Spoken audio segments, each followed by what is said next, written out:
Hi, I'm Marie Pettis, Director of Infection Prevention at URMC, which includes Strong Memorial Hospital and Highland Hospital.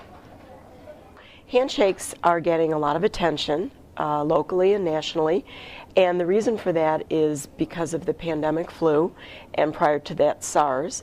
There were a lot of people that started questioning just how sanitary that was and how much of a risk it might present to the public.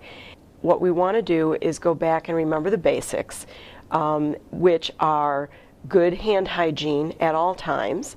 And certainly if somebody is near you that looks as though they're sick or sounds as though they're sick, wanting to keep that personal distance of 3 to 6 feet between you and them makes perfect sense. It's important to remember to always have access to your hand rub.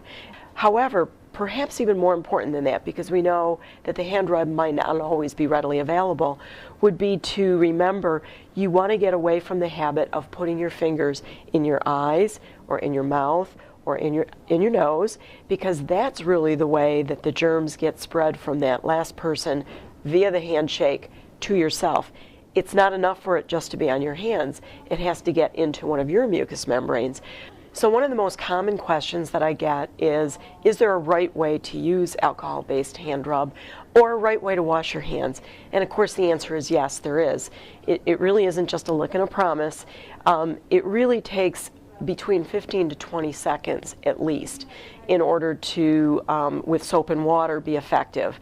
The nice thing about alcohol-based hand rub is that it is a little bit quicker, but you still want to make sure that you allow it to air dry. And you want to make sure that you get to all the surfaces. That's very important. And pay attention, if you're somebody that has long nails, you want to pay attention to under the nails.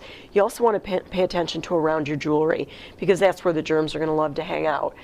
We know that handshakes are embedded in the American culture. And so I think it's probably overkill to worry too much about that. Hopefully we can still shake hands and give hugs and kisses and do it safely.